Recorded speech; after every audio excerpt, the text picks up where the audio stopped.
15. Not too fast. If you ever want to take anything up, you must put your copy. Okay? Week 13.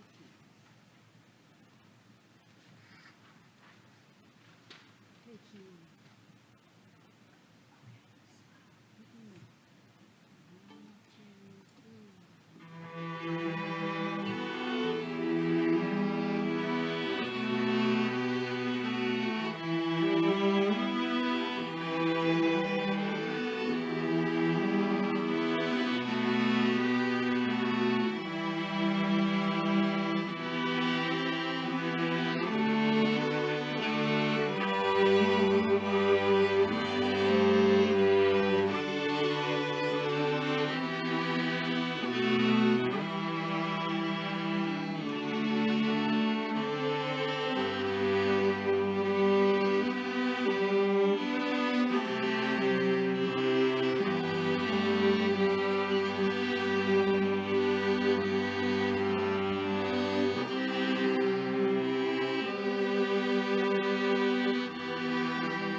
do Norfolk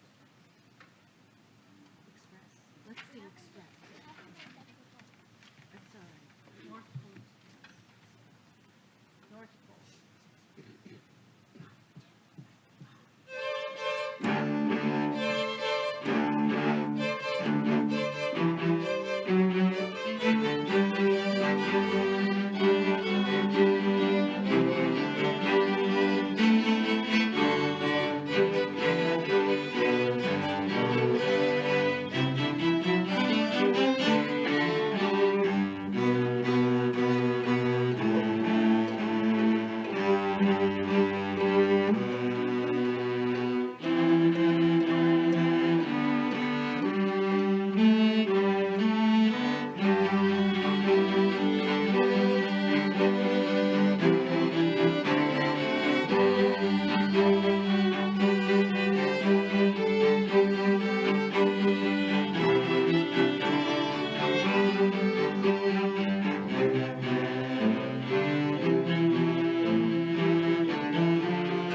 Thank you all very, very much. This was Suzanne Bass, our orchestra teacher from Chatham Middle School. And hold on, guys, just when I give you a shout out, just, kind of wave so folks know who you are. So we've got an interesting combo tonight because we have 6th graders, 8th graders, and 10th graders, if I'm not mistaken. Is that correct? 9th grade too. Oh, all right, so we've got Alan Chen on cello.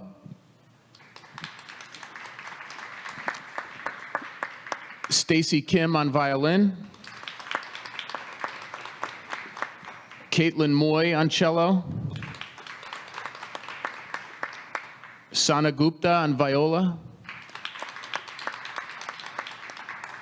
Jeffrey Chen on violin.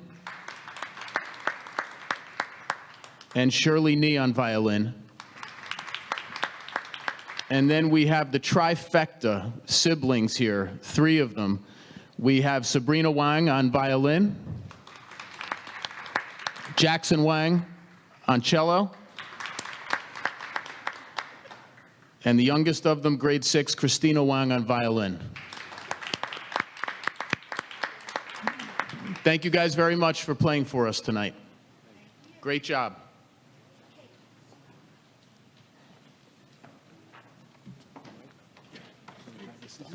Did you hear from Brad?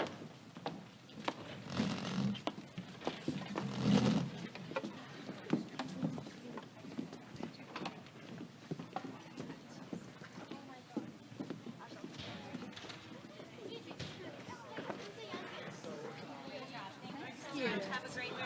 You too. Safe. Thank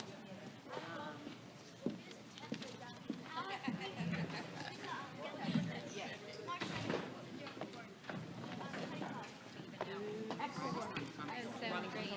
She's a basketball coach. Mike, you know Riley's not coming? She has a basketball game. She thought it was too formal to email you. Just gonna grab those rocks. But I saw it. Not right. Maybe we should have her come in January though. Yeah. Yeah, yeah. Yeah.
She was a great addition. She did a good job. Brad doesn't come because Mike's in the oh, shit. Who do you want to finance? Because then I'll read the statement. Who is here for finance? Mike has to do policy. Oh, Mike, can you do the finance report? If Bradley doesn't come, can you do the finance report? Oh, Mike. We got it. I'm sorry, I forgot that was your goal.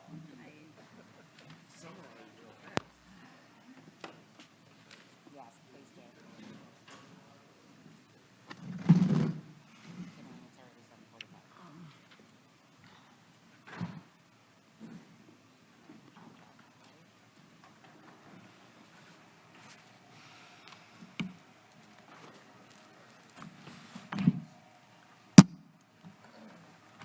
Nick, let us know when you're good to go? Do you need a mic check? Okay, very good. Is everybody set to go? Oh, I guess we should wait for the superintendent of schools. You good? Very good, excellent. Okay, very good. We're gonna roll here. Thanks everybody. Thank you for enjoying that music with us. And thanks for joining us on the very last Board of Education meeting of 2023. Just real quick, the Open Public Meeting Statement, in accordance with the requirements of the Open Public Meeting Act, Chapter 231, PL 1975 announcement, I wish to announce that the New Jersey Open Public Meetings Law was enacted to ensure the right of the public to have advance notice of and to attend the meetings of public bodies at which any business is discussed or acted upon. In accordance with the provisions of this Act, the School Districts of the Chatham's Board of Education has caused notice of this meeting to be published by having the date, time, place thereof posted at the Board Administrative Offices sent to the clerks of the Chatham Borough, Chatham Township, Chatham Library, the Chatham Courier, the Daily Record, the Star Ledger, and the TAP. Mr. DeQuilla, would you mind taking attendance? Jill, can we hold for just 1 second? Sorry.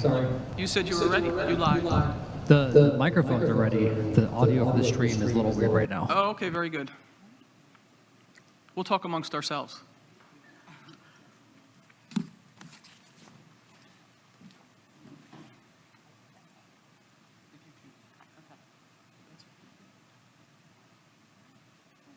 It's up to you.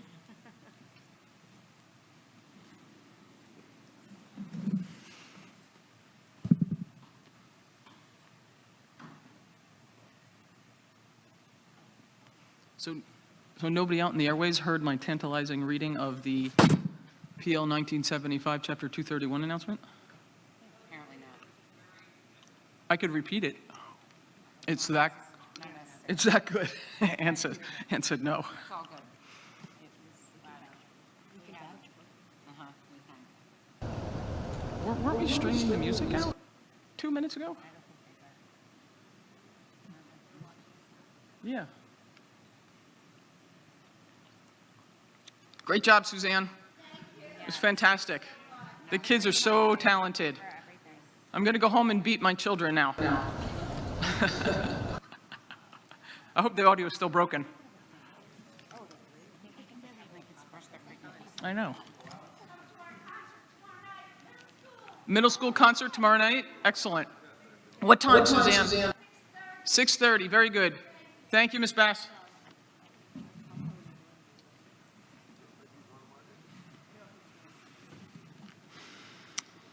Should we sing a holiday tune? Rudolph the red-nosed reindeer. They did such a good job downtown on Friday night. The music festival downtown on Friday night. In town, all the music. It was? Like every age group was represented. Really? Yeah, senior citizens, little kids, preschool kids. I mean, I went. Did they do the tree lighting that day, or was the tree lighting Saturday? It was separate from the tree lighting, so they did the whole thing. All right, we're ready to go. We won't use one of the camera shots. Oh, okay, fantastic. Very good. So I had already read the public announcement statement. I have proof and evidence here. So we were up to the attendance. So Mr. DeQuilla, would you mind taking attendance? Here. Here. Here. Mr. Smith, Dr. Zhang, and Ms. Weber. Here. 7, President of the County Court. Excellent, thank you. If you're able, please stand and join us for the Pledge of Allegiance. And I don't see the flag, but we'll pretend.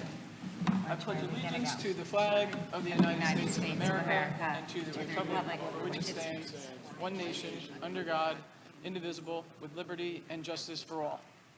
Great, thank you. I do have a few president's comments tonight, but I'm going to pause for a moment and pass it to Michelle Clark, who also has an announcement, and her announcement's more important than mine. So Michelle, take it away. Okay. Tonight will be my last Board of Education meeting after nearly a decade of service on the board. It's with mixed emotions that I'm stepping away a year earlier than my term would be to expire. However, I know full well the commitment that this volunteer position entails, and I'm unable to meet the demands at this time. Reflecting on the past 10 years, I am grateful for the opportunity to have served with the current board members here to my right and left. When I joined the board, the only other two were Jill and Lotta, and here we stand. In addition to the current board members, I've had the honor of working with Tom Belding, Phil Franz, Rich Connors, Kim Cronin, John Nonemacher, Mary Chambers, Mike Valenti, Matt Gilfillan, and Sal Arnick. It has been a privilege to be a part of such a diverse and dynamic team over the years. When I moved to Chatham 25 years ago, I came here, like many, because of the schools. I will be forever grateful for the education that my three children received here, and it is my gratitude that prompted me to join the board. I can assure you, I never thought I would still be here 10 years of service later, but the main reason I am still here is because of the tireless and dedicated leadership of Dr. LaSousa. His commitment to the excellence of our schools and the wellness of our students is unwavering, and it is during one of the most challenging times to work in the field of education. Chatham is extremely lucky to have his leadership. Also, a huge thank you to Mary Donahue, Beth Grant, Emily Sorrentino, and Peter DeQuilla as well for all that you do for our students and staff every day. In addition, I will carry with me the profound respect for all of our teachers here in Chatham who make our schools the best of the best. Our teachers have continued to do their jobs to support all our students academically and emotionally during unprecedented times in education. Thank you, and please know this board does support you. Finally, I want to thank the voters of Chatham Township for affording me the privilege of serving on this board, especially in the last election in 2021. And I want to thank my family, my husband Danny, and my three children, Lucy, Maggie, and Liam, for their understanding over the years. I mentioned to Lotta on the way over, so many times my kid would say, "Didn't you just have Board of Ed?" as I was walking out the door. And it did feel like that sometimes. I'm proud of what this board has accomplished during the time that I've served, and I hope that my contributions have made a difference. My resignation will be effective December 31st, 2023. That's a wrap. Well, thank you, Michelle. Can we talk you out of it? No, okay, I did try, for the record, folks. I did try and ask Michelle to delay that a little bit, but we thank you for your service. We thank you for your insight. As most people know, Michelle is actually a teacher in another school district, so it was always nice to bounce stuff off of her. Sometimes when the teacher jargon got a little over our heads, we'd go to Michelle, hey, can you translate for us, that for us? And it was really invaluable to have her insight on many, many topics across the breadth of areas. So thank you, Michelle. Thank you for joining us here. And thank you for listing all those other past board members who were. It was a little daunting when I finally put it on paper. Yeah. I'm like, it's a lot of people. It's a lot of people, but thank you for your service. Pleasure. And I'll see you around town for sure. Peter, so the township has to then, Michelle's a township seat, so we'll need a replacement, so we'll put out an announcement. And Lada, would you mind heading that steering committee? Yes, I can do that. That'd be great, thank you. Anybody else have any comments on that before I continue with my president's comments?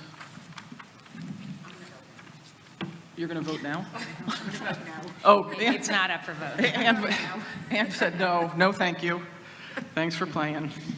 Okay, very good. Okay, great. So I would like to give the board just a quick update, well, I think it's a quick update, on the litigation. If you recall, the litigation related to the Islam case that started back in 2017, I believe, a while ago. Mrs. Hilsenrath is the plaintiff on that case, and she was suing the school district and a couple of teachers and the board. And as a reminder, back in 17, Mrs. Hilsenrath said that the school district tried to convert her son as part of a 7th grade lesson in geography, world culture and geography, and said that it was a direct call to convert to Islam. So unfortunately, we were recently informed that Mrs. Hilsenrath is filed yet another appeal in the Third Circuit Court of Appeals in New Jersey. So this will be the 4th round of litigation or legal proceedings. If you recall, her son was in 7th grade when the initial suit started. And again, Mrs. Hilsenrath is the plaintiff. She's the only one that can drop this lawsuit. She's the only one that could stop it. The lawyers are making a ton of money off of this, and her law firm is doing this free of charge, and they're out in Michigan, so they could care less what happens to, the impact to the residents on Chatham. They're using it for the publicity, and, they're going to keep going. And I think at one point, one of their attorneys said, we're taking this to Supreme Court because we want the publicity. Again, but they cannot continue without her authorization. Mrs. Hilsenrath is the plaintiff. She has to authorize them to continue this lawsuit. So again, the real losers are the residents and the students that are paying for it. It draws resources away from the district, and despite having already lost previous rounds on summary judgment, meaning it was so baseless that it couldn't even go on to a trial phase, Mrs. Hilsenrath is pursuing a 4th round of litigation. And since she's unwilling to, drop the lawsuit, I just wanted to turn our attention to, I don't know if people realize, 2 of our teachers were named in that lawsuit. So their reputation, their name, their credentials, their certificates are part of this lawsuit. And I just wanted to, I was reading over, when the 4th round came in of the appeal, I was looking over some of the depositions again, including her son's deposition, which are all public record, by the way. Once you submit the deposition as part of a trial, a case, it becomes public record. And when I was reading over her son's deposition, or a piece of it, he said his First Amendment rights were not violated. And then, if you recall, I don't know if you know this, but it happened in 7th grade. This young man was in 9th grade, 2 years later, when he testified about this case. And not only did he say, and I'm just quoting a little bit because I had to write it down, he perceived the purpose of the lesson is to educate students about world religion and the importance of avoiding group generalizations. He actually said, avoiding group generalizations. So basically, this was a 50-minute class, maybe a worksheet, an exercise on group generalizations.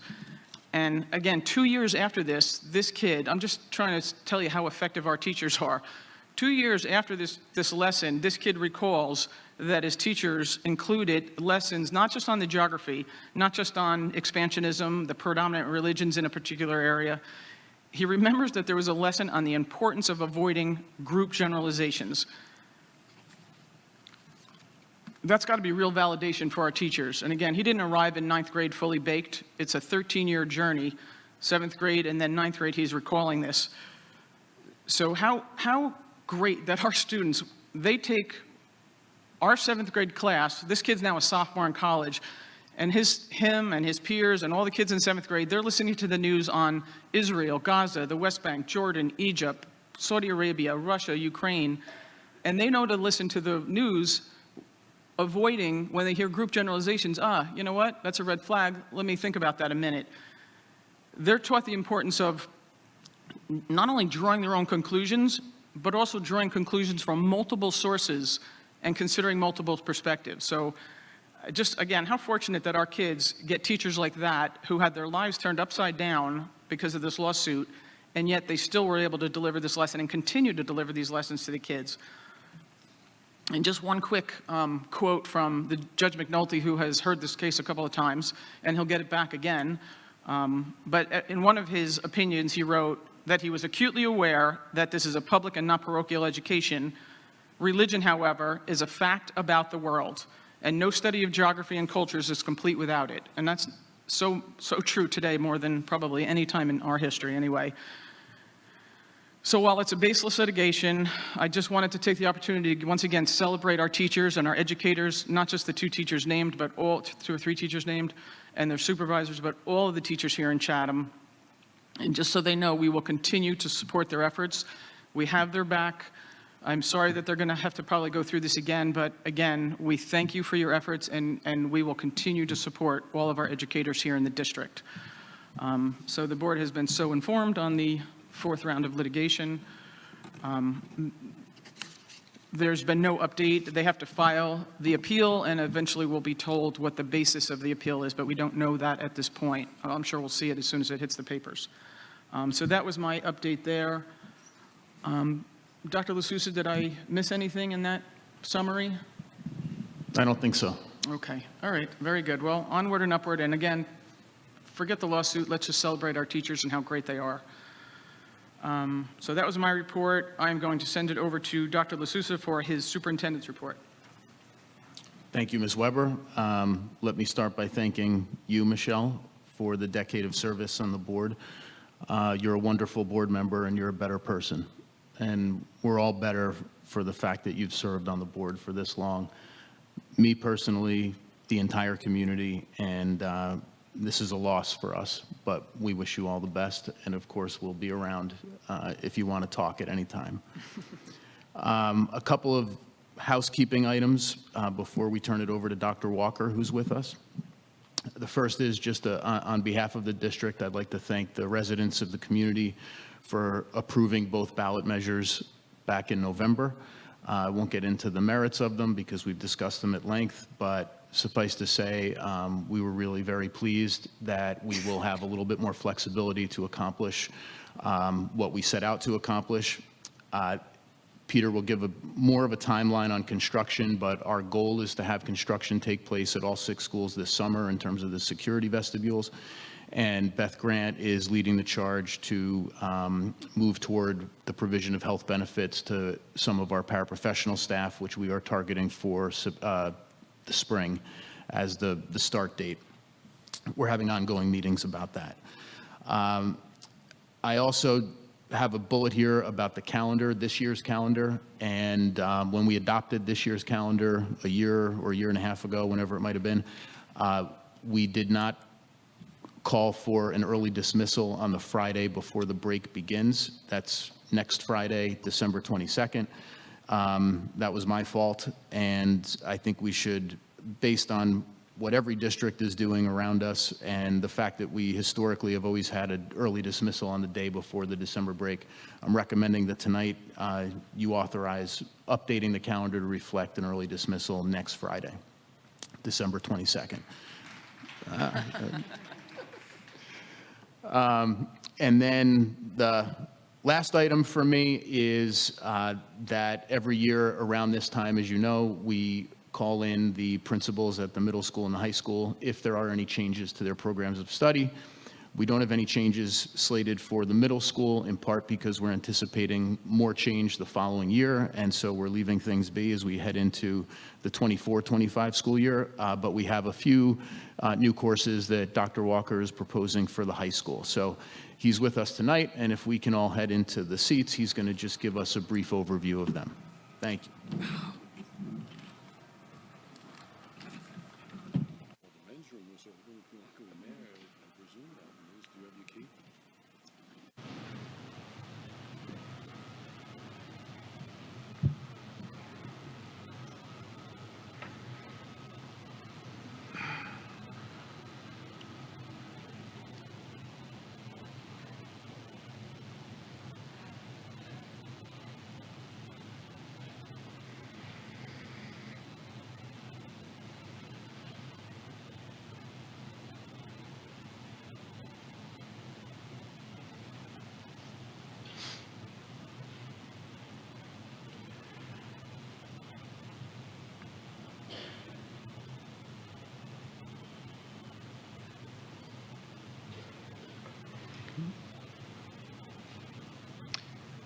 Okay, good evening, everyone. Thank you for having me here tonight.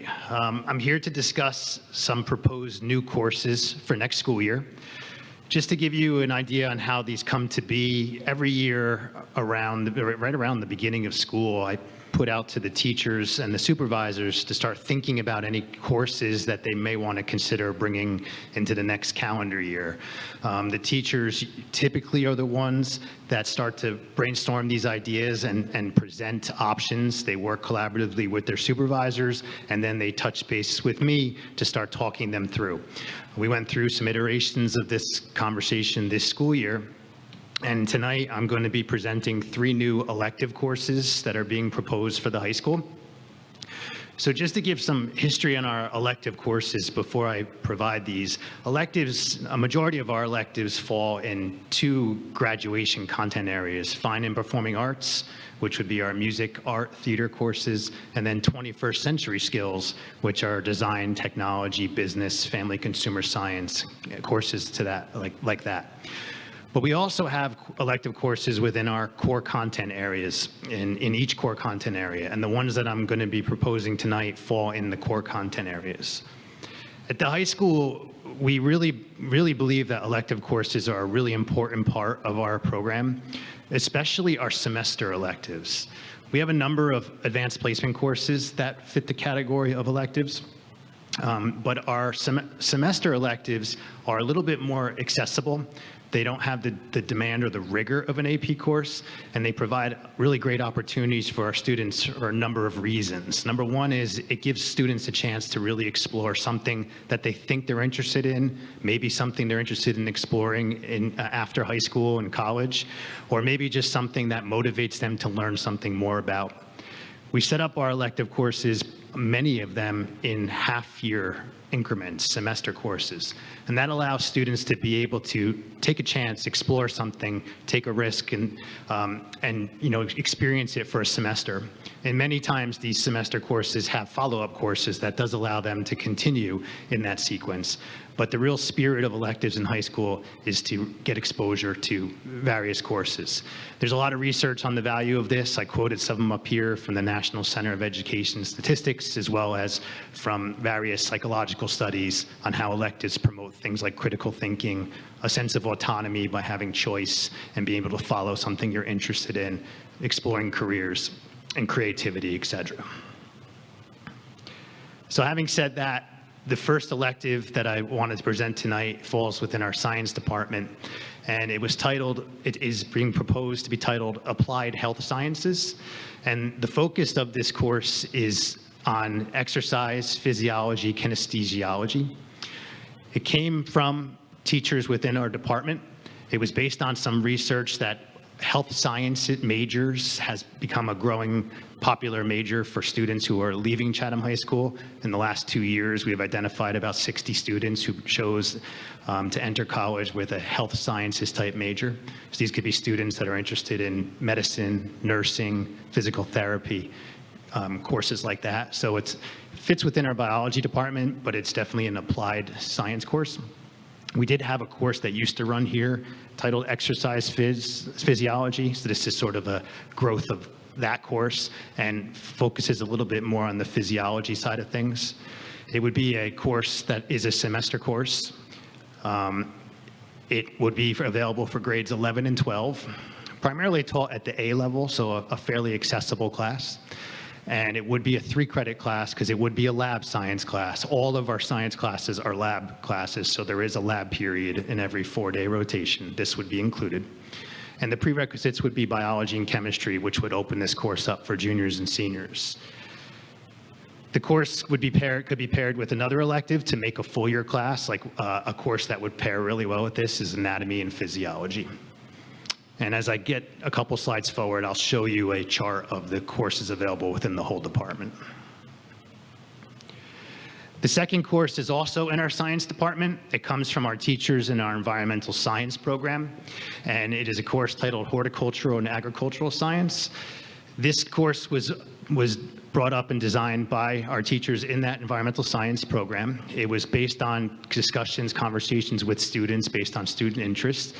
Within our environmental science program and some of our clubs, we've started to develop a little bit of interest in horticulture and agriculture here at the high school, been utilizing the gardens in one of our courtyards, as well as the greenhouse that we have up in our science wing. And so this course would look at things like plant science, sustainable agricultural practice, and its impact on the environment. And it will engage students in very much hands-on experiences. It's a very accessible course. Students at various levels would be able to integrate into this course. And it's definitely, without question, a type of course that whether or not you plan on pursuing this after high school, there's a lot of really great life skills that come of it that can be applied in your, moving forward in life after high school. So that course would be for 11th and 12th grade as well, semester elective, level A, a lab class, 3 credits, with biology and chemistry being the prerequisites to enter it. This is a clip of the chart from our program of studies that shows our science sequence, and I just highlighted all of the semester electives that exist within the science curriculum, with the exception of the AP courses that are listed there. All the others are half-year courses. So what we find is there are some students who, in their 4th year of science, choose to pair 2 electives, 2 lab science electives, so it'll be 2 from that list if they don't take a full year AP course. And some students will take a full year science course and then add 1 or 2 of these electives into their schedule in either junior or senior year. We are not removing any courses from our program of studies this year. However, in any given year, there are sometimes courses that just don't have enough student interest in that year and they may not run. We don't try to predict that ahead of time. We try to build the schedule based on student interest and student requests. And then when we see the requests come in before we start building the schedule, we may make a determination to not run one of them. But as of right now, we plan on offering all the courses that are listed here in the electives, and we'll see where the numbers fall when they come in.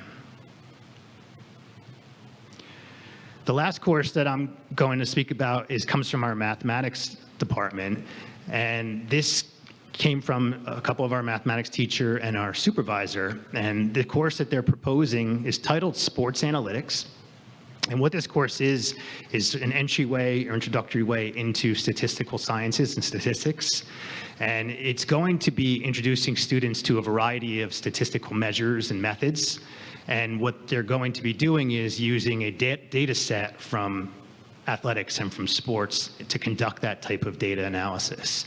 This is a course that runs in a number of other schools and a lot of universities. It's obviously, sports analytics is a really up-and-coming field. But our real catalyst for this is we recognize that statistics and the math of statistics is a really important skill that transcends into a lot of different areas, career fields, and in also everyday life. And using a data set from athletics provides a very relevant and real-life scenario in order to build engagement with students and to learn these types of skills. I think it's important to note that the skills that are being learned here can be applied into a number of different contexts. And this should be a really interesting way for students to explore some of these statistical methods. So this course will run in the math department. It would again be a junior or senior level math elective. It would be a semester course, A level, 2.5 credits because there's no labs in the math classes. And Algebra 1, Algebra 2 would be the prerequisites to enter. This course fits in our sequence in that square box in the bottom left-hand corner with our semester electives. Right now, our statistics course, our primary statistics course has been AP statistics, and that will remain. This course and our data science course will be 2 more accessible electives that could be paired up to make a full year course. And we have every intention of running the courses that are on the list right now. And again, if for some reason one of them is undersubscribed in this current year, it may not run, but we'll keep them on the books and keep them on the books for years moving forward if it's not subscribed this year. So those are the 3 electives. We're excited to be able to bring in not just electives, but also electives that can really accept a diverse range of students and not just electives that are at an honors or AP level. I think these are courses that will really provide students a chance to test the waters at some level or start to take an introductory course in something that they may actually have a high level of interest in. And so we're excited to be able to bring these, and I'm happy to answer any questions you have about them.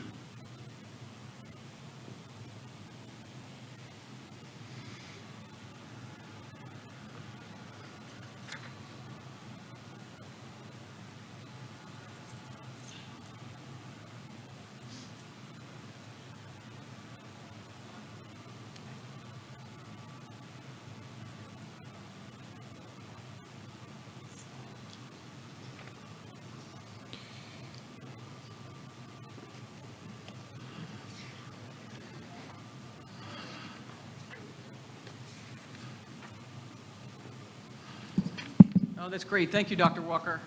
I appreciate the update. The electives are, again, how fortunate our students are. All 3 of my sons chose careers based on something they took in 11th or 12th grade, as an elective. One took a computer programming course, and he's a computer programmer now, 5 years out of school. One took a law enforcement course, and he's now a sheriff's officer, and the little guy took a finance class, and he said he wanted to be Mr. Osler when he grows up, and off he went into finance. So it's really great. You mentioned exposure and exploration, but when I first got on the board, there was a young lady who was talking about an elective class that she took, and it was being changed in some manner, and she wanted to speak out, but I thought it was interesting. Typically you get, I was interested in that, and that's the career I took. In her case, she said, I thought I wanted to be a teacher, hands down, since I was little. She took a course and she said, I am not cut out to be a teacher. And she did. She switched careers. She's very happy. But I thought it was interesting that she said not only did it was self-exploration. It put her on a different trajectory. So it was kind of the opposite of that. Can you just cover a little bit about the timing, Dr. Walker? When will the students begin their registration, and at what point do you know which classes will, or based on the numbers, won't be running? Sure. So right now, during the month of December is when we're getting to this point, deciding what courses we want to run, updating our program of studies, educating our teachers on the new courses that are running within the departments and such. Then the semester ends around, I think it's January 17th this year, and that's when grades will be put in. Around the same time is when we open up recommendations. And so at that time, up until about February 2nd, teachers will be making course recommendations for students. That's for courses that need recommendations. Okay. These electives don't require recommendations. Right after we finish recommendations, which will be about February 2nd, I believe is the date, the portal will open for students and families to see the recommendations of the teachers and to select electives in the portal. And that opens for about a week or so, and we'll advertise that. So students then would be able to select courses like sports analytics or the horticulture and agriculture class in there. Okay. And then following that week, they meet with counselors for scheduling meetings. It goes on for about a month. We start off with the rising seniors and work our way down. So that will conclude sometime about maybe 2 weeks before spring break or so. And once those are all in, they're finalized, that's when I'll see tallies. And that's when I'll be able to see how many requests exist for every class. And if I see something that looks very undersubscribed, we may make the decision to not run it. But what we'll do then is we'll reach out to those students and say, let's just say, for example, sports analytics didn't have enough student requests to run. We'll reach out to those students ahead of time and say, look, we're not going to be able to run this course, and give them a chance to select something else so that they can get it in before we actually start building the schedule, which will happen usually around April 1st. Okay, very good. Fantastic, thank you. And still on the timing, if you wouldn't mind elaborating, the 8th graders, rising freshmen, are graduating 8th graders, do they follow a similar schedule in their selection? I know they have less choices because they have so many mandatory classes they need to take, but is it a similar timing? It is. A couple years ago, I got us really on the same timeline, so I've already worked with the middle school administration. I created the scheduling timeline and shared it with them and made sure that we were working within the same range. So I will be going down there and speaking to the 8th grade students. I will also be hosting a curriculum night presentation for the parents and students in January in the evening to talk about course selection for the high school. I think their semester ends the day after ours or the day before, right around the same time. Their teachers will be putting recommendations in the same window. They'll select in the portal the same window that we do. But then what we do is we send counselors down to the middle school to meet with each middle school student during their phys ed classes to finalize their course requests, looking at what teachers recommended and what they selected in the portal.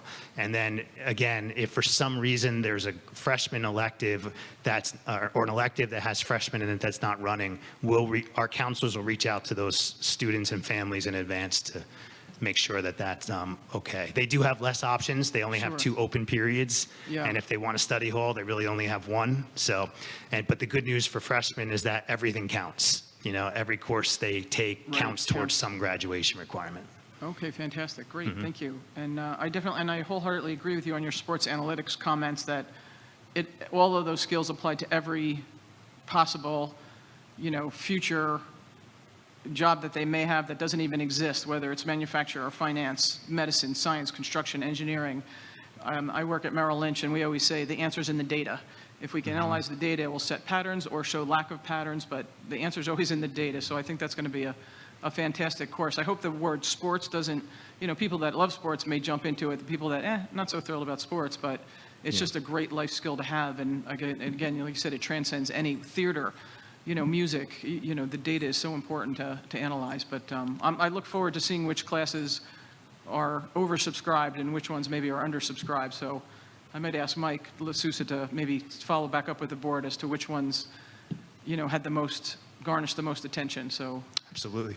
We'll work through, Dr. Donahue or Dr. LaSousa on that. Mr. Ryan, I know you had something. Does my mic work? Can you hear me? Okay. I see the appeal of sports analytics for sure, and it does translate into other types of industries. But, I'd like to see at some point, the study of analytics that affects everyone on Earth, right? Mm-hmm. And that's risk management and insurance. Selfishly, I'm an insurance nerd, right?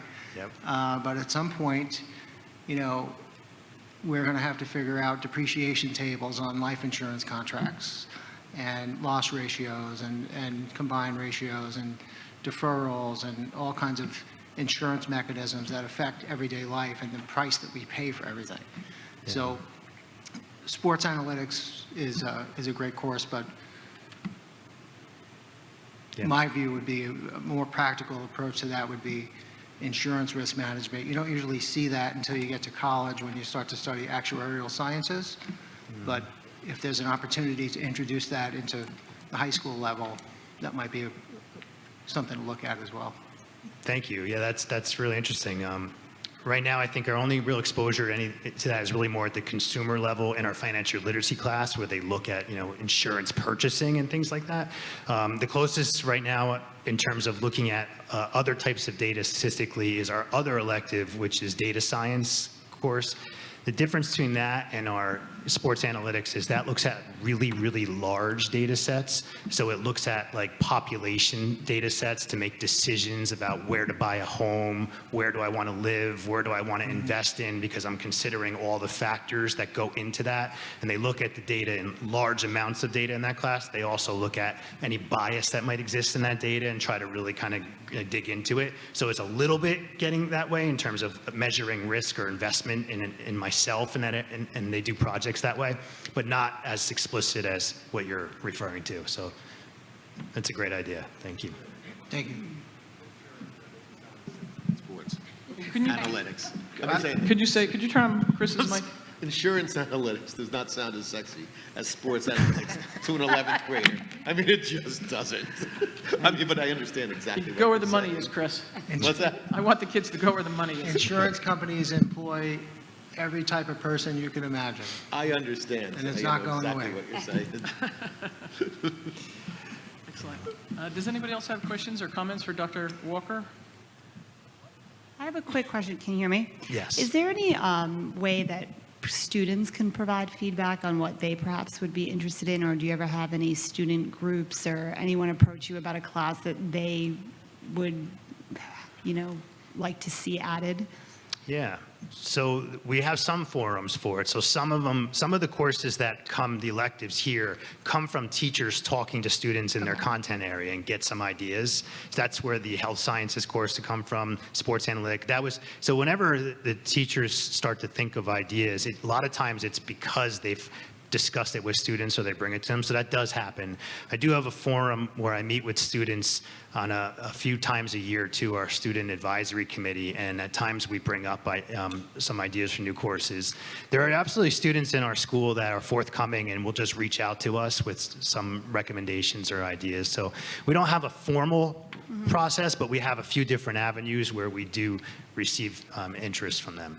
And then, of course, we build our schedule every year based on student interest. So there's always more courses in our program of studies than actually run on any given year, because we want to build the courses not on, hey, this is all we have, you have to take it. Try to give them a lot of options and then see each year where interest falls. And it is interesting over periods of years, you start to see some courses gain interest and then maybe lose a little interest, and then another one comes back. And so we do definitely build the schedule based on student requests, not what we think they should take.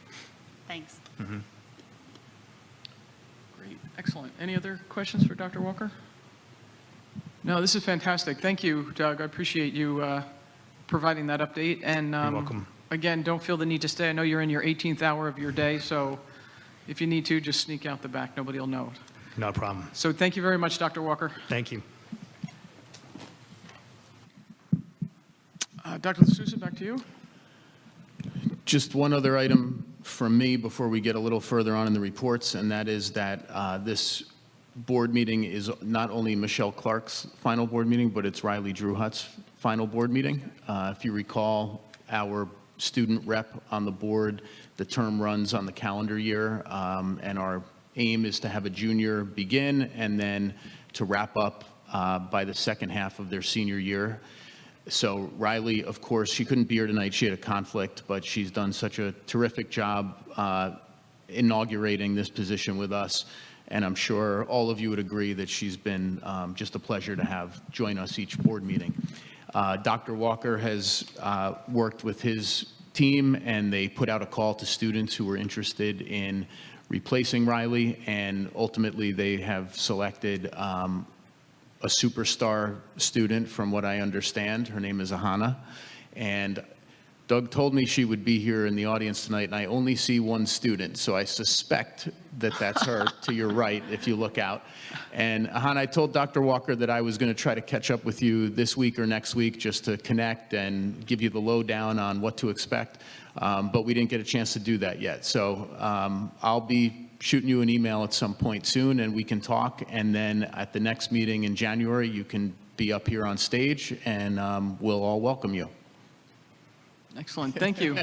Thanks for volunteering, Ahana. If possible, I'd like to bring Riley back, though, so we can thank her. I don't know if she's available. Anne, would you mind reaching out to? She'll be Right. I'll Ann tell her to be available. Ann has authority over her schedule. I wouldn't like to, I know she's working a basketball game, so I just wouldn't, I don't want to miss the opportunity to thank her for putting in the amount of time she did as well. So if you wouldn't mind reaching out, Yeah. that'd be great.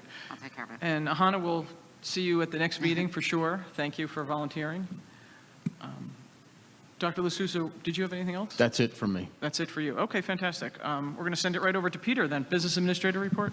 Sure, just three brief items.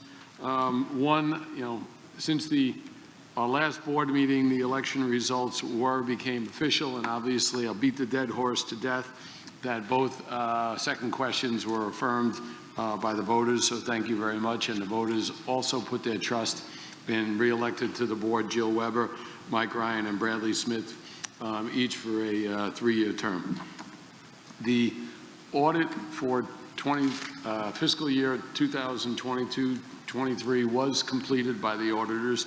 Unfortunately, the audit partner and the manager both had conflicts. The auditor had, I think, a scheduled long week. One of them had a scheduled long weekend. The other one is dressed in his nice giant blue, cheering on the Giants this evening in the Meadowlands. So we know they're here in spirit. They did want to comment that they thanked the entire district staff for all the bugging questions and assistance with the audit. They tested areas of payroll, purchasing, accounts payable. For grants this year, they tested the FICA reimbursement, the IDA and ESSER, which were COVID grants that required a lot of questioning and cooperation through the departments.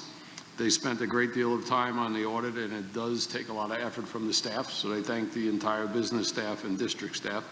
The audit was completed on December 4th, one day before the December 5th deadline, and everything was received on time. And they did want to note, with the states changing, 2 audits, the district had 2 audits finalized within 8 months because of the states changing in their pension reports. So last year's deadline was extended. This year went back to the statute. And the highlight is that we have an unmodified opinion, which is the best you can get. And the financial position is good. The district, including or utilizing the capital reserve withdrawal in this budget, we have $4.3 million in capital reserve going forward. And our unassigned fund balance is at the 2% limit. So that we're in good financial position on that one. And a brief construction update. Finally, I get to report that the contractor took apart and reassembled the wall at Washington Avenue. So this, other than the landscaping in front of the wall, it's back to normal. Working with the insurance company on getting the full reimbursement of all the costs that we've expended. And obviously working with the architect. They're going to be in district this week surveying the entrance of each school to finalize the security vestibule documents, and we hope to get those out to bid and have construction in the summer. And we're waiting to receive the final estimated cost letters on the ROD grant so we can get started with those projects. So that's all I have. Okay, great, Peter. Typically, we'd ask them, is there anything that they said that we need to look out for or improve, or no, everything was? There were a few findings where we need to do a little housekeeping, but nothing major. Okay. And you mentioned that the end result was unmodified. Is typically it was satisfactory. Was that a change in the status? No. Neither one of them are really overwhelming, but. I'm sorry, they call it now unmodified rather than unqualified, but that's a clean audit. Okay, and that's as good as it gets? Yep, They got to come that's a up with good some thing. That's a very good thing. terms.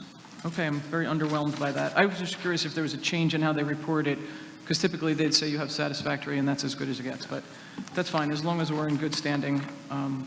Thanks, I appreciate that. Does anybody have any questions for Peter in the auditor's report? No. Excellent. Very good. That's it, Peter? You're good?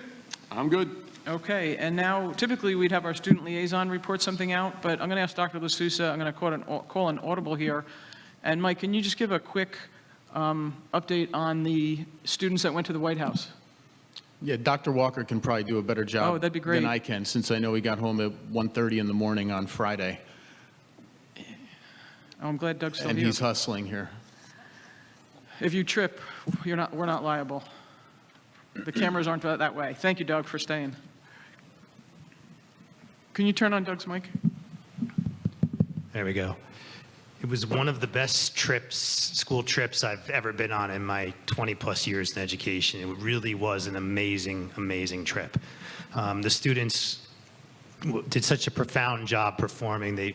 We got to perform, well, first, we arrived on a beautiful 60-degree day, and it couldn't have been nicer. Can you just let folks know who went? Sure. It Which was group? our chamber choir and our voices choir, Chatham Voices. So we had 56 students who got to perform at the White House. They each performed two, basically almost 45-minute performances in the East room of the White House.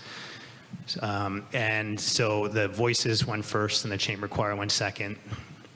Well, they were performing in the White House. Members of the military bands were also performing scattered throughout the White House, and they were set up for the tours that were going through the building for the holiday decorations.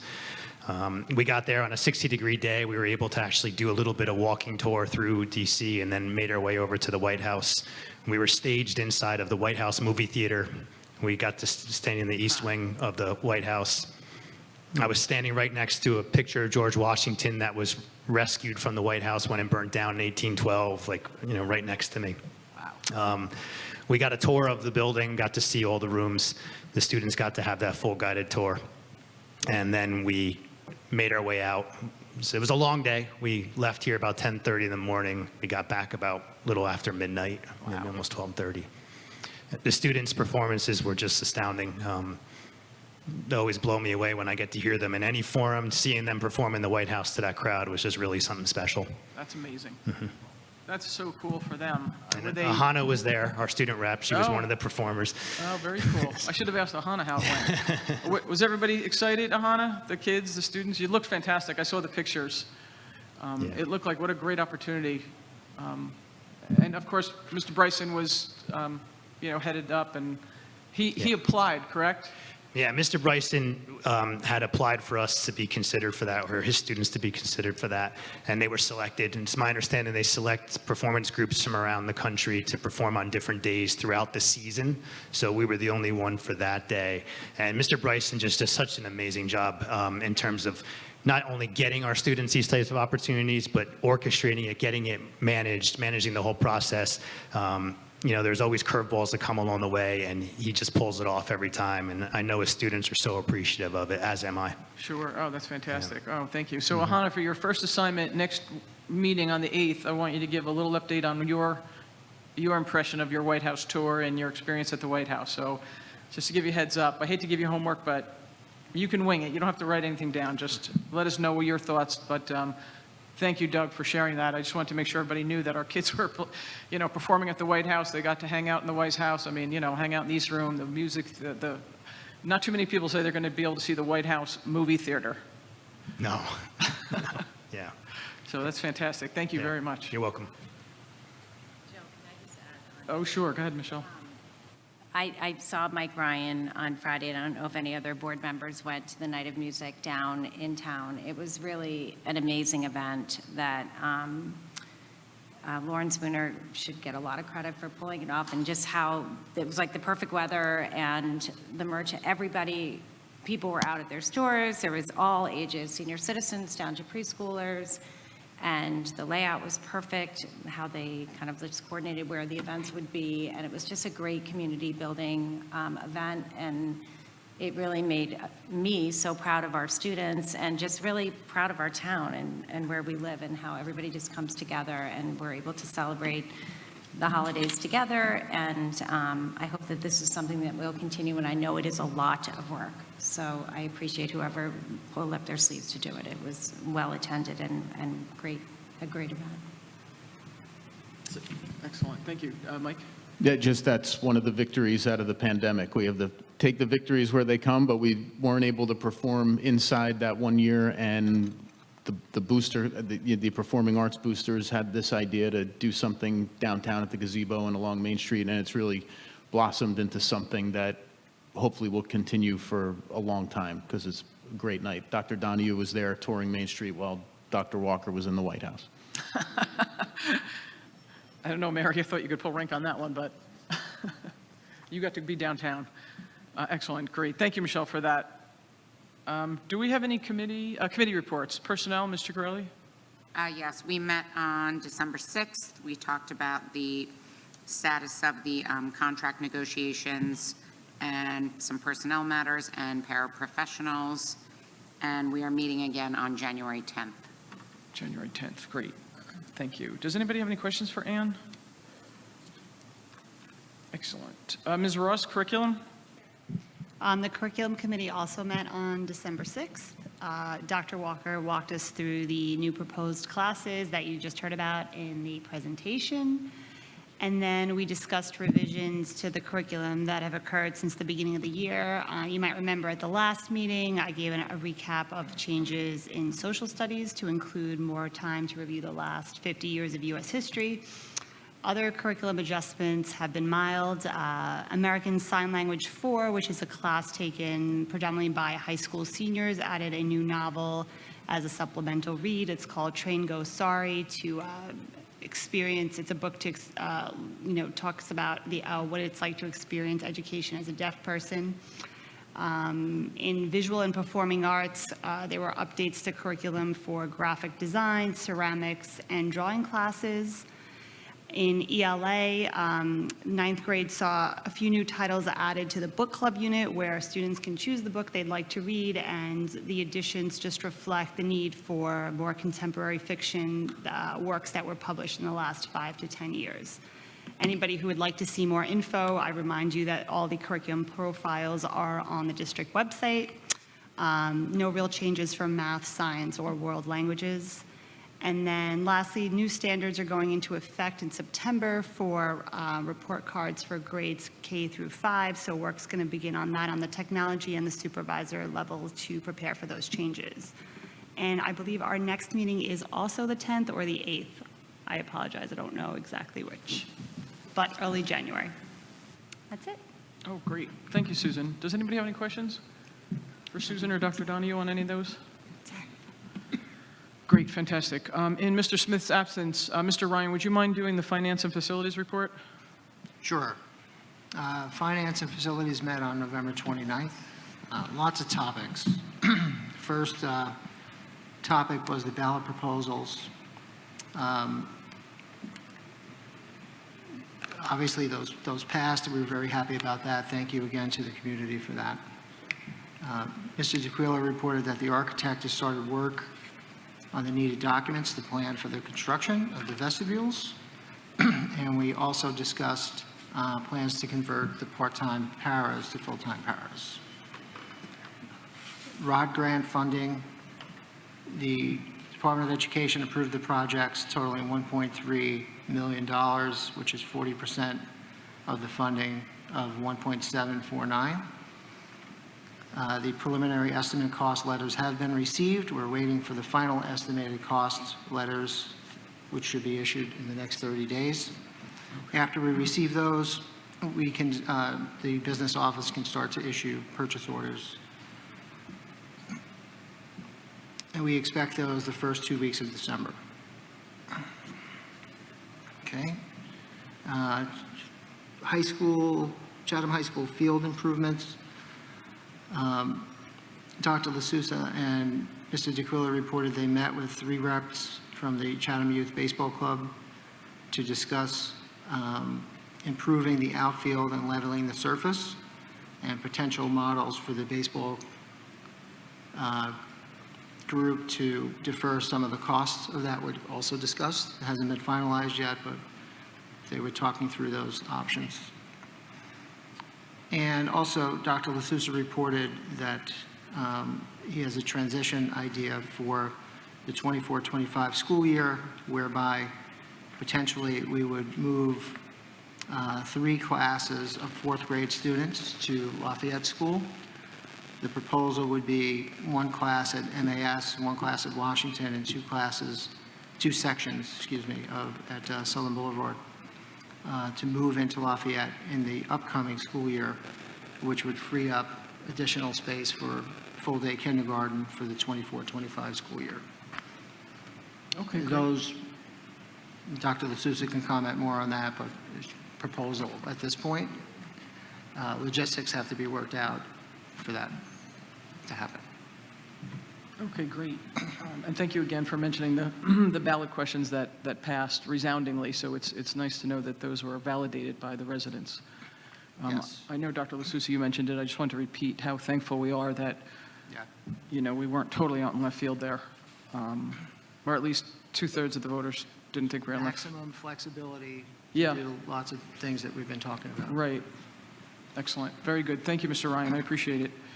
Now back to you, Mr. Ryan, for policy and planning.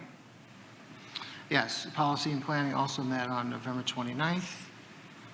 We had a guest appearance from Matt Gilfillan, who wanted to discuss with us facility fees for district coaches. So some of the coaches that use our facilities sometimes have smaller groups of specialized training and camps that they do, such as a hockey goalies camp or something like that. And those types of clinics are not populated with hundreds of students or even tens of students.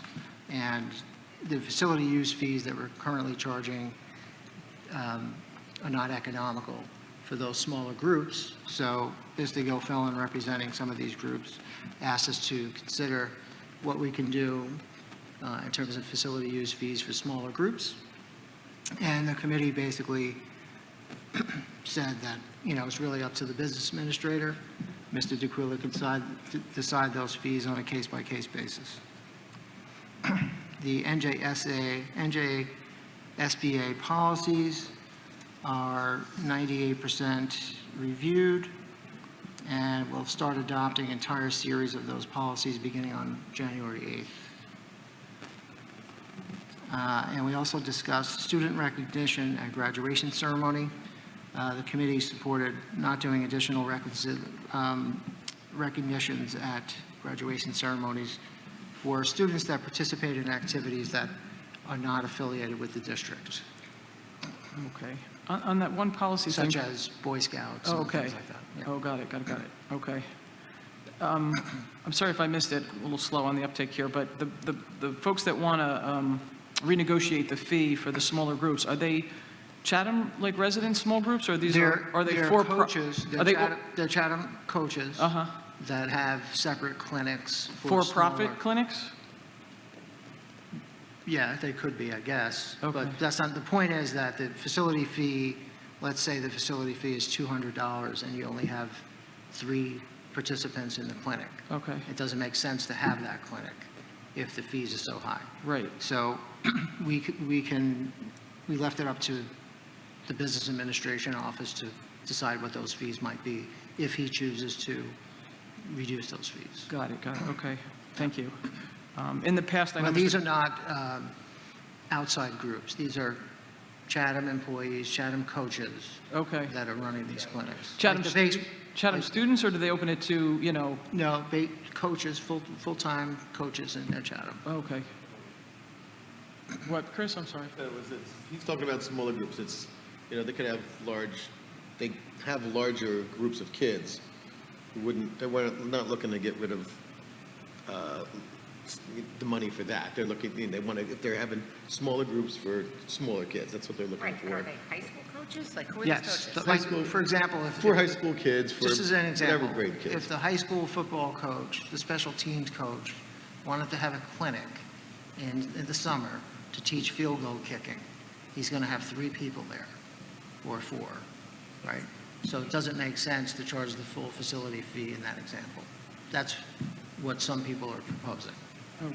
Is the Chatham coach charging the participants a fee to participate in the small clinic?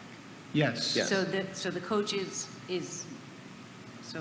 fine, okay, I need clarity on that. Yes, but the Okay, fee that's fine. would have to Okay. include the facilities fee, which would make the clinic more No, expensive. I understand, I got lost in the conversation, I just had to make sure. If the I fee for the needed kids to understand. included the facility fee, Yeah, it would make it almost yes. ridiculous to have the clinic to begin with. Yeah, I just had to clarify. Yep. Lotta, could you turn on Lotta's mic if it's not already on?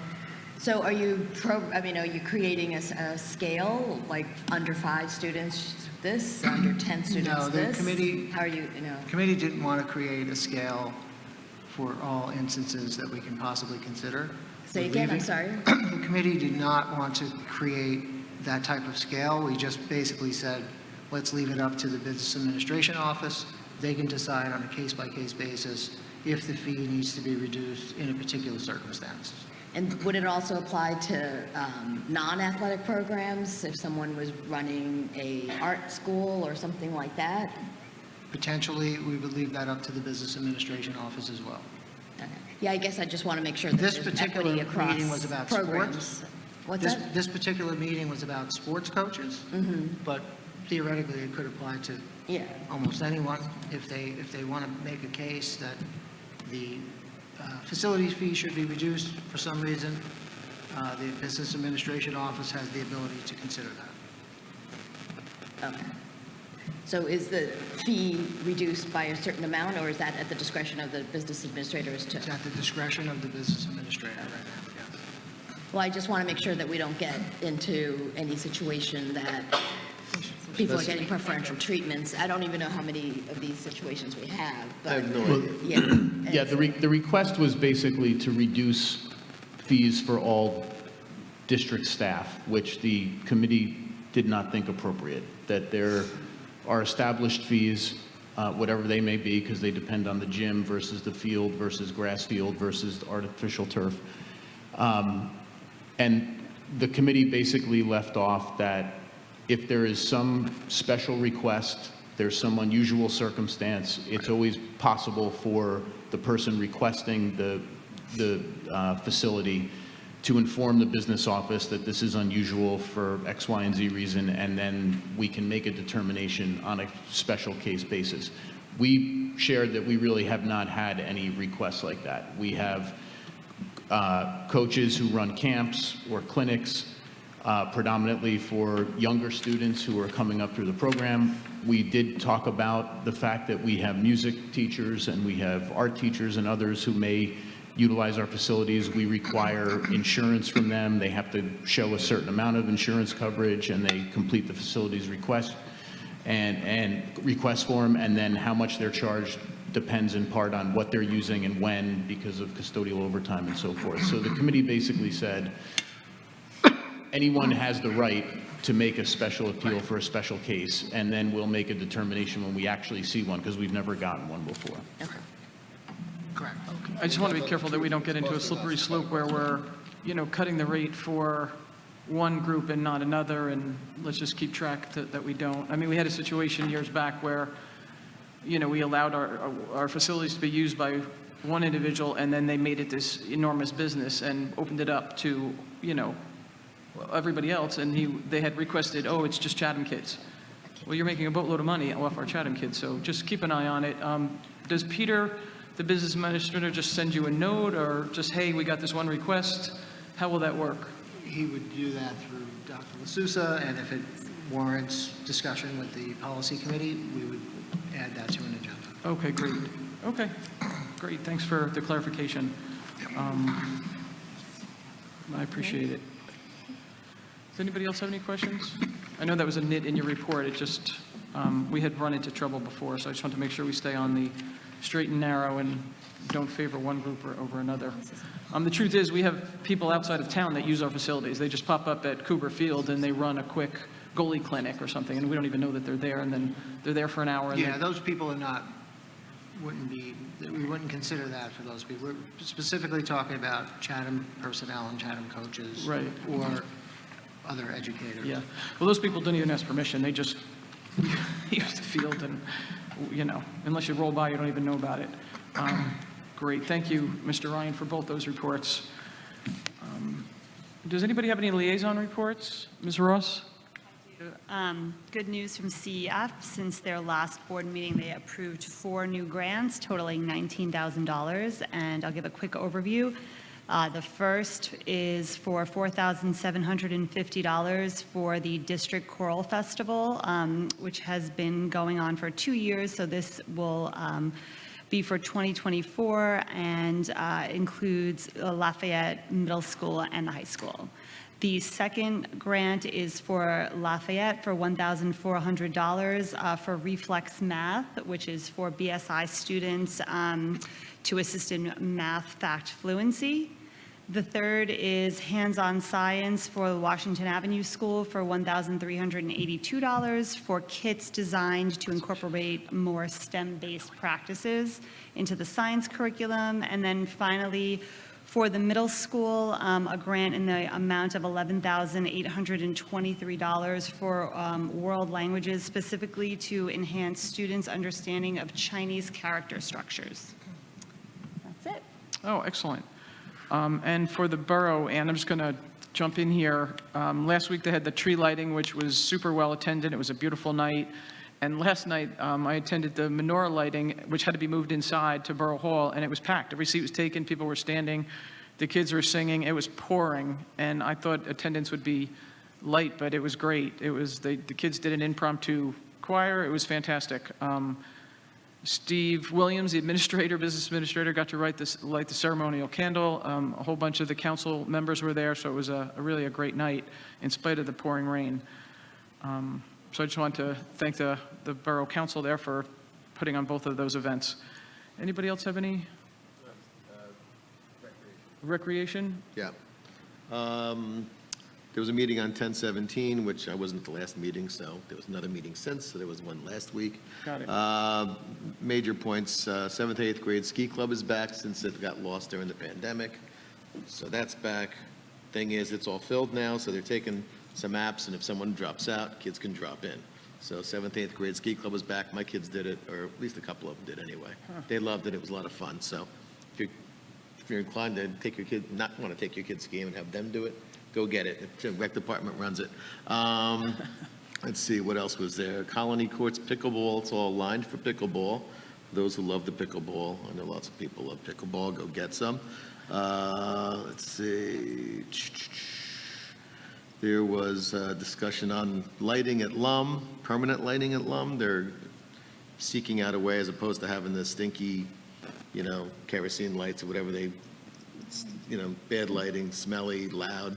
They want to try to figure out a way to get lighting there full time. So they're figuring out avenues to find money to get that done and talk to the people in the neighborhood to find out if they're conducive to it. What else was there? Shunpike is getting returfed. Their turf is being printed now. It'll be ready in a couple weeks, so that'll be done sometime in March. Kids will be all ready to go, and softball and baseball signups are coming soon. So if your kids are playing baseball or softball, go get it. Wow, already. There you have it. Huh. They sign up now. Yep, 'tis the season. Yep. Thank you, Chris, appreciate it. And no other liaisons? I saw the turf all rolled up over at Shunpike. You missed one? Great. They were talking about their football teams. They're thinking about having girls flag football in the future. So if you have a girl who might be interested in playing flag football, go get it. They're just starting. So they're starting to talk about it. So if your kids wants to do that. Excellent. Is that a paper daily planner? This is how I run my business and run my life, is in Wow. here. The Smithsonian's going to want that back soon. No, this is, Thank you, Chris, for the update. I appreciate it. So we're just going to move the minutes. We only had a public session November 6th, and the folks that have to abstain are Ann, Michelle, Chris, and Yinglu. We're not present, right, Peter? Oh, So if we get 4 yay votes, they will pass. no. So I can hold out and make life a little And we'll difficult? wait till January. Very good. So all those in favor of passing the November 6th public session meetings, say aye. Aye. All those opposed, making Peter's life more difficult? No. And those that need to abstain? Abstain. There you go, Peter. Duly noted, passes 403. Fantastic, great, thank you. So we are at our first opportunity for public commentary, and just a notice to the public, Hearing the citizens during public commentary section of the agenda is an opportunity for members of the public to be heard about which issues are or are not topics scheduled for the current meeting. And to help facilitate an orderly meeting and to permit all to be heard, speakers will be asked to limit their comments to a reasonable length of time. And just as a reminder, we won't be doing a back and forth, but I will take notes, and if something needs to be replied to or answered, either myself, Dr. LaSousa, or committee chair will try and respond as best they can, or if we need to do research, we will do that as well. So if you wouldn't mind, anybody that comes up, if you could sign in and introduce yourself, and the floor is yours, and we won't be in. Okay. I'm Amy Kerr, and I'm a teacher at Milton Avenue School. I'm one of the building reps for CEA, and we just wanted to share a few shout-outs and thank yous. So first, to the CEA presidents and the negotiation team, the Board of Ed, Dr. LaSousa, Beth Grant, Peter DeQuilla, thank you for finalizing our contract. We appreciate the time and effort it takes to get this done. We'd like to say thank you to our music teacher, Mrs. Maldonado, for putting on such great winter concerts. She makes it look so effortless, which tells you it's anything but. Thank you to the teachers on our Veterans Day Committee who organized a beautiful remembrance walk featuring pictures of Milton family members who are and were members of the armed forces. Students then wrote thank you letters that were sent to our local veteran hospitals. We collected canned goods to bring to our local food pantry and collected candy for the veterans. And this is always a great start to our season of giving thanks. Milton participated in a Scholastic Books pajama drive that was spearheaded by our principal, Dr. Crawford. We partnered with Children's Specialized Hospital, and for every set of pajamas, a book was then donated by Scholastic. We were able to collect 63 pairs of pajamas, and Dr. Crawford delivered them to the hospital. A shout out to Mr. V, our PE teacher, and our preschool teachers who have partnered with middle school teachers, Mandy Major and Mike Raguzio, for the Bridge program. This is where middle school students are able to come to Milton one time a month and work with our preschoolers. Our Milton third graders have been working hard on learning about nonfiction reading and writing. They'll conclude this unit by reading and sharing about a famous person's biography. The students continue to enjoy Storyworks, which is a supplemental reading magazine that the third grade teachers at Milton were gifted from the CEF after writing a grant. And to end their calendar year, the third graders will meet up with their first grade buddies to read or play math games. And finally, thanks to our PTO for continuing our annual hat and mitten drive. Students and staffs have been donating new hats and mittens, which will be brought to the Family Promise organization in Summit, which helps support families who are facing homelessness. The PTO also paid in full for our third grade arts museum field trip, and this year they are generously paying for all of our field trips at Milton. So thank you to all the families who so generously support the PTO, which in turn supports all of us. And we'd like to wish everyone a happy holiday season. Oh, fantastic, thank you. Any additional public commentary? Mr. Heap, it's all you. Bill, when you send your flip phone back to the Smithsonian, can you package it up with Mr. D'Alessandro's Filofax? Bill Heap, good evening to all. A few words about Michelle Clark. Michelle, you took us by surprise. I've been sitting in the cheap seats throwing spitballs at this board for at least as long as you have served, so I have some perspective on this.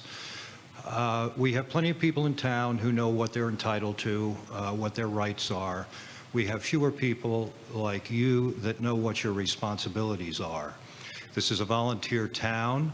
It only works when we can find people who are more interested in putting more in than they take out, and you have done that. You have helped to run a premier school district. Everybody knows it's a good district, and everybody wants in. I especially want to note your decision to keep schools open during the plague. It wasn't clear that that was the right choice at the time, but it was incredibly brave. And as the evidence pours in that closing schools was a complete disaster, good on you for being brave. It's what leadership is all about. So I wish you well, and I will see you around town. Next, a plug for the JCs. Our tree sale is in progress. We hope you all come down and buy a tree. It's the only place where you can buy a tree and get your money back. If you help us, we will pour everything we can back into town. The tree sale is open in the evenings from about 5 to roughly 8 o'clock, and next weekend will be open 9 o'clock till 6 in the evening. We're hoping for a sellout, so please get by. And the trees this year were uniformly really nice trees. After a couple of rough years, the trees are great, and the ones that we have left are really nice ones. So we hope to see you down at the tree lot. And I would like to wish a Merry Christmas to all. This is the last meeting. Thank you.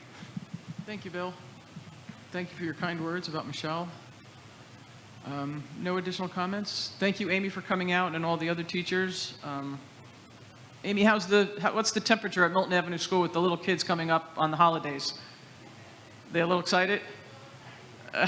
I'll bet. I'll bet. The energy must be great.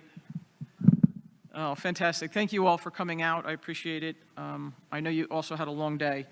No additional public comments. There's another opportunity at the end. We're just going to go through the agenda, and then we'll open it up again for public comments if something strikes your fancy. So without further ado, I'm going to send it over to Ann for personnel items. Yes, I'd like to move action items A1 to A24 on the regular agenda, and then A1, 2, 4, 9, 22, and 24 on the addendum. Just a quick correction, 24 on the addendum is really 25. Oh, okay. You're fired. There you go. Or was that Beth? Or was that Beth and she's not fired? Great, thank you, Peter. Appreciate it. Did you get a second, Susan? Oh, excellent, very good, sorry. Any questions on any of those personnel items? No? Seeing none? Okay, Peter, would you mind? Sure, agenda items A1 to 24 and addendum 1, 2, 4, 9, 22, and 25. Ms. Ciccarelli? Yes. Ms. Clark? Yes. Mr. Del Sandro? Yes. Ms. Kenny? Yes. Ms. Ross? Yes. Mr. Ryan? Yes. And Dr. Weber? Yes. Agenda items passed 7-0. Thank you very much. And just a reminder, these agendas are posted on Friday, so if it appears that we go through them rather quickly, we've had a chance to look over them already. And they're posted for the public on Friday afternoon. Mr. Ryan, would you stand in for Mr. Smith and move the finance and facility items? Sure. Before moving the items, I'd like to recognize a couple of donations. We have a donation of $19,355.38 from the Chatham Education Foundation. Mrs. Ross mentioned some of these before. That's $1,382 for hands-on science, $1,400 for reflex math, $47.50 for annual district choral festival, and $11,823 for collaborative and engaging world language classrooms. There's also a donation from the Chatham Middle School Theater, $61 for book ticks for the middle school theater, and a donation from the Chatham Middle School PTO of $7,778.68 to purchase and install informational screens in multiple locations that display school announcements. And the total amount of the monitors, dollar amount of monitors donated thus far from the PTO are $12,778.68. Thank you. Those are fantastic. With that, I'd like to move finance items B1 through 16.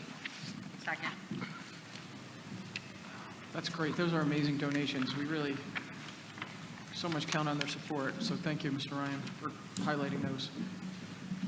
Any additional comments or questions on any of the finance or facility items? Peter, I noticed on number 11, the vestibules. Do you have a general timeline? I mean, I know it has to be submitted in plans, but is The architects are coming in Wednesday to do the final review and set up, so they can set up the construction documents. And they will also be having a meeting with, at a minimum, Dr. LaSousa and myself, Chris Tomeno, and I'm not sure the other security reps, to Okay. verify, to make sure we accomplish all the needs that we want. Okay. And then they will be getting ready to go to bid. When you go to Or bid, putting documents together to go to bid. sure, and when you go to bid, do you put it out as a, 6 vestibules, or do you break it 3 and 3, or 2, 2, and 2? Like, what's the most advantageous for the school district when you put this out? Can, 3 contractors can do it all, at the same time, whereas 1 contractor might take them 2 years. So I'm just curious what the approach is. That we'll need to discuss with the architect, because obviously we have a very short window to get them all accomplished. Sure. If you, roughly start construction June 15th, you want them done by August 15th. So we'll determine the best way to accomplish. Some of the work is less time consuming than other of the work. I know I think Middle and Milton will be the bigger challenges, but Okay. So will the architects guide you in, it's best to split it 3 and 3, or the best way big to bang? do it, or... You can only go out with the bid written one way, correct? You can't say this way or that way. Well, we will go out and specify the construction for each one. Most likely, the bid will be issued so that any contractor could bid on multiple jobs or bid on, as individual. Oh, it'll go out as evaluate 6 that way. individual, Yeah. okay. I didn't realize it would go out as 6 individual jobs. Yeah, that remains to be seen yet. We haven't determined the best way to, Okay. and hopefully get the most efficient pricing. Okay, so more to follow. Very good. Thank you. Or I'll follow up with Bradley and the finance folks on that. Any other questions on any of the finance or facility items? Nope, seeing none. Go ahead, Peter, if you wouldn't mind. Okay. Agenda items B1 through B16. Ms. Chigarelli. Yes. Ms. Clark. Yes. Mr. Del Sandro. Yes. Ms. Kenny. Yes. Ms. Ross. Yes. Mr. Ryan. Yes. And Ms. Weber. Yes, Agenda items passed 7-0. excellent, very good. Susan, over to you for curriculum. Sure, I'd like to move action items C1 to C5 on the regular agenda. It's nice to see student teachers back on the agendas.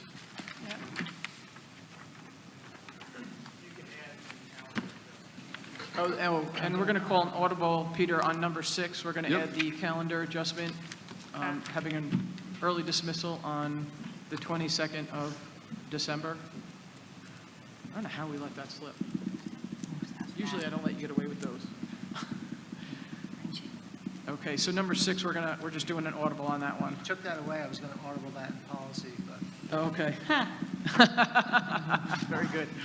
Thank you. Peter, would you mind? Sure. Agenda items C1 to C5 on the agenda, and addendum item C6 to edit the 23-24 calendar to make December 22nd an early dismissal day. Ms. Chigarelli. Yes. Ms. Clark. Yes. Mr. Del Sandro. Yes. Ms. Kenny. Yes. Ms. Ross. Yes. Mr. Ryan. yes. And Ms. Weber. Yes. Agenda items passed 7-0. Okay, over to you, Mr. Ryan, if you have an audible to rescind that last one. Not anymore. Oh, very good. Thank you very much. Any items for board business? Could you turn on Dr. Liz's mic? We just had a policy and finance committee meeting 10 days ago or so. We have one scheduled for Wednesday, but we don't need to have it. So if you're on finance and policy, unless you've got something that you think we need to discuss, Peter and I don't think we need to have the meeting. Okay, great. All right, perfect. Thank you. And we do have a brief executive session to just cover a legal matter. So if you could all just stand by, we'll meet in the band room. And we have a personnel matter, I think. Or do we not? No? Okay. So then action will not be taken in the executive session. Unless it's a personnel matter that your personnel director doesn't know about. That wouldn't happen, I know, Beth. Excellent. Okay, so we have our second opportunity for public commentary. If you wouldn't mind coming up to the mic and introducing yourself again, or... No, seeing none. Lucy, did you have anything you want to say? No, you're good? Very good. Our friends from Madison are good. Sergeant probably doesn't have anything. Okay, very good. So we're going to close our public commentary section, and we are going to go into executive session. Action will not be taken So drive safely. Thank you for coming out. Thank you, Sergeant.